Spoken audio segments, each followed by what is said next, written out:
നമുക്ക് ഒരുപാട് ആഗ്രഹങ്ങളുണ്ട് അല്ലേ? ആഗ്രഹങ്ങളൊന്നും നടക്കുന്നില്ല എന്ന് നമ്മൾ പറഞ്ഞുകൊണ്ടേയിരിക്കും. ചോദിക്കേണ്ട പോലെ നമ്മൾ ചോദിച്ചു കാണില്ല.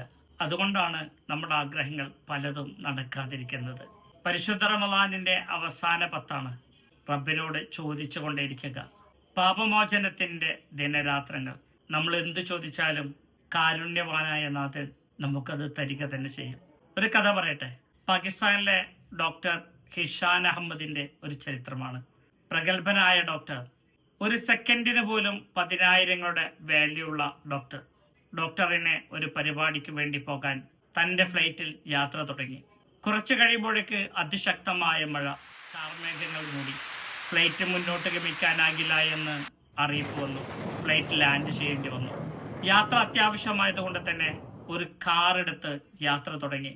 കാറ് അതിവേഗം മുന്നോട്ട് ഗമിച്ചു. കുറച്ചു കഴിഞ്ഞപ്പോൾ വെള്ളം കയറി. കാലാവസ്ഥയുടെ ഗതിയാകെ മാറി. ഡ്രൈവർ പറഞ്ഞു, സർ, മുന്നോട്ട് പോകാൻ ഇനി സാധ്യമല്ല. മുന്നോട്ടോന്നല്ല, പിന്നോട്ട് പോകാനും കഴിയില്ല എന്ന്. അപ്പുറത്ത് ഒരു വീടിന്റെ വെളിച്ചം കാണുന്നുണ്ട്. അവിടെ കുറച്ചു നേരം വിശ്രമിച്ച് കാലാവസ്ഥയ്ക്ക് ചെറിയ മാറ്റം വന്നതിന് ശേഷം നമുക്ക് യാത്ര തുടങ്ങാം. ഡോക്ടർ നേരെ ആ വീട്ടിലേക്ക് കയറി ചെന്നു. അവിടെ ഒരു പ്രായമുള്ള ഉമ്മയുണ്ട്. നിസ്കാര കുപ്പായമിട്ട് പ്രാർത്ഥന നിരതരായിരിക്കുന്ന ഉമ്മ. കണ്ണുനീർ വാർത്ത അടയാളം കവിളിൽ തന്നെയുണ്ട്. ഉമ്മറത്ത് കയറിയിരുന്ന് ഡോക്ടർ ആ ഉമ്മയോട് കുറച്ച് വെള്ളം കുടിക്കാൻ ചോദിച്ചു. ഡോക്ടർ ചുറ്റുമൊന്ന് നോക്കുമ്പോൾ അവിടെ കട്ടിലുണ്ട് ഒരു ചെറുപ്പക്കാരൻ കിടക്കുന്നു. ഉമ്മ വന്നപ്പോൾ ഡോക്ടർ ചോദിച്ചു, അല്ല, മോൻക്കെന്തു പറ്റി? ഉമ്മ കരഞ്ഞുകൊണ്ട് പറയാൻ തുടങ്ങി, അതെന്റെ പേരക്കുട്ടിയാണ്, എൻ്റെ മോളുടെ മോനാണ്. അവന്റെ ഉപ്പയും ഉമ്മയും ഒരു ആക്സിഡന്റിൽ മരണപ്പെട്ടു. അവനാകെ തളർന്നു പോയിരിക്കുകയാണ്. ശാരീരികമായി തളർന്നു പോയി. കാണിക്കാൻ ഇനി ഡോക്ടർമാരില്ല, പോകാൻ ഇനി ആശുപത്രികളില്ല.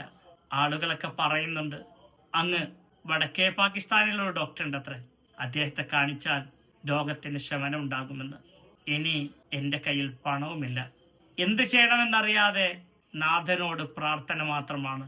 എൻ്റെ കുഞ്ഞിന് അവന്റെ രോഗമൊന്ന് മാറ്റാൻ ഒരു വഴി തുറന്ന് നൽകണേ എന്ന്.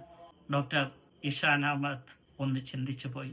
വിമാനത്തിൽ യാത്ര ചെയ്യേണ്ട ഞാൻ, അതിവേഗം സ്ഥലത്തെത്തി പ്രഭാഷണം നടത്തി തിരിച്ചു വരേണ്ട ഞാൻ, വിമാനം ലാൻഡ് ചെയ്ത് കാറിൽ യാത്ര ചെയ്തതും മഴ പെയ്തതും കാലാവസ്ഥ മാറിയതുമെല്ലാം നാഥന്റെ വലിയൊരു തീരുമാനമായിരുന്നു എന്ന് ഡോക്ടർ ഇടപെട്ടു. ആ കുട്ടിയെ ആശുപത്രിയിലേക്ക് മാറ്റി. നാഥന്റെ തീരുമാനങ്ങൾ ഇങ്ങനെയാണ്.